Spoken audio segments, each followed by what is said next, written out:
So I've done the unthinkable. I sent in some cards to SGC. So we are now going to do the reveal. Doesn't say it's tuxedo time, but it does show the tuxedo.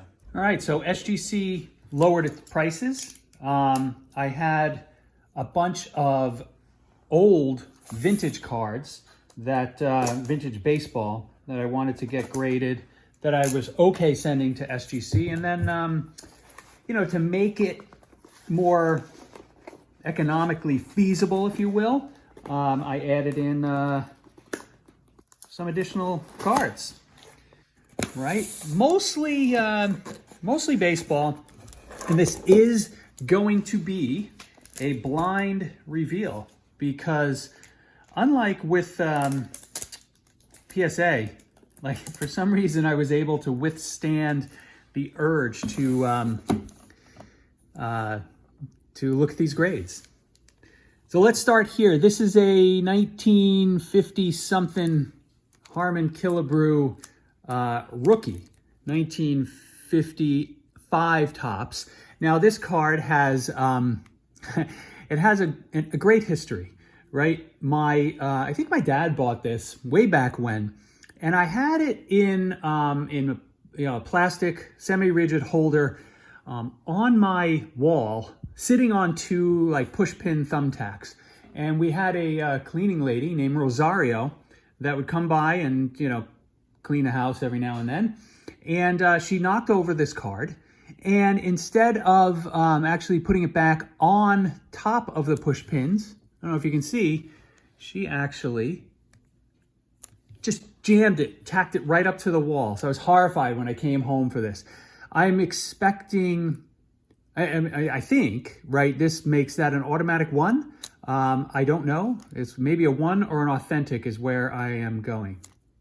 2, okay. Wow, that's actually really surprising. Pretty card though, I'm glad I got it slabbed. All right, next, Sandy Koufax, 1960, I believe this is. 1960 tops. You can see pretty well off-centered, pretty beat up on the corners, but overall nice coloring. I was expecting a 2 on this guy, 3.5. Huh, okay. So far I am under promising or going in with low expectations. Here's a 1971 Rod Carew. I had sent this in to PSA way back when, and they didn't grade it for some reason. I forget why, but I was glad because it had all kinds of wax stains on it, and I really thought it was a great card. So I, you know, got rid of the wax stains, right? The old pantyhose trick, and I'm, I don't know. I mean, I think this, you know, there's definitely a corner issue down here, right? Plus all of the typical nicking and, you know, that happens on this black, but I was expecting about a 7. 7, great. That's a beautiful card.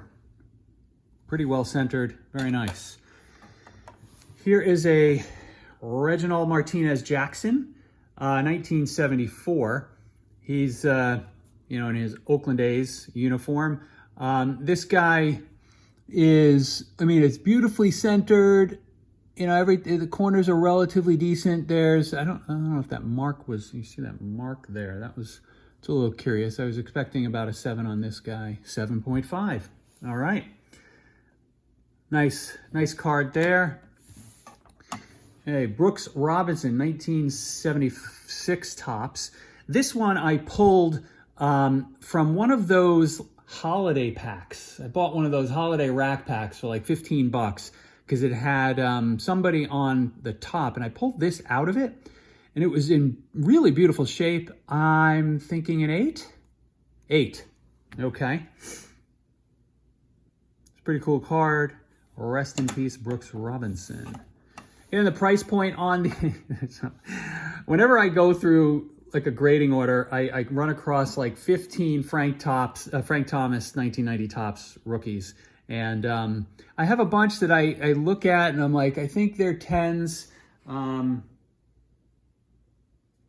this one looks like it was kind of damaged. when they put it into the sleeve, like that doesn't look right. So what I did is I picked out the best one and hoping for a 10, and probably a money-losing exercise at 15 bucks at submission, 17-ish when you consider all the shipping and charges. 9.5. Okay, so I wasn't too far off. I don't like how that looks. Interesting. 9.5. So I'd love to know your thoughts on this. So my guess is that this was damaged at SGC, because if it had this type of a marking, I'm guessing it wouldn't get a 9.5. I'm going to take a much closer look at that.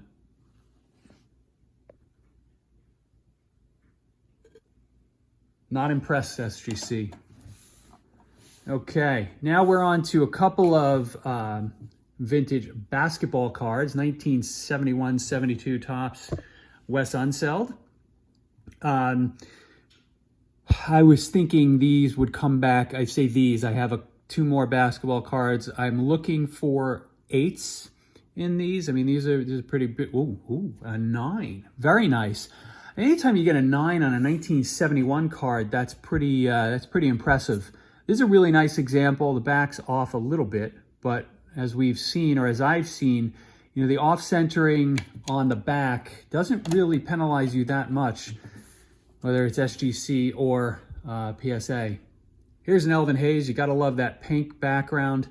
I was, again, thinking 8 here, 7.5. Okay, so we won on the Wes Unseld. We lost on the Elvin Hayes.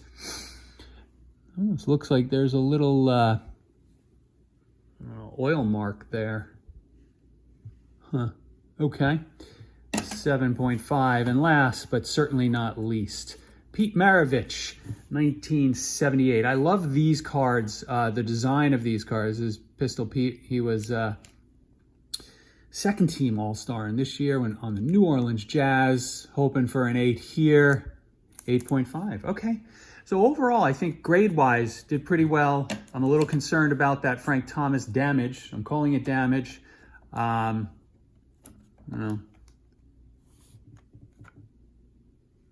What do you think I should do with this? Because that just looks wrong. I mean, I don't really have a plan. My plan is probably to sell a few of these, but a few of these are definitely going into the personal collection, especially this guy, since it's now slabbed up and it has that checkered history in my from my bedroom. I'll talk to you guys soon. Say hi to Lola. Hi, Lola.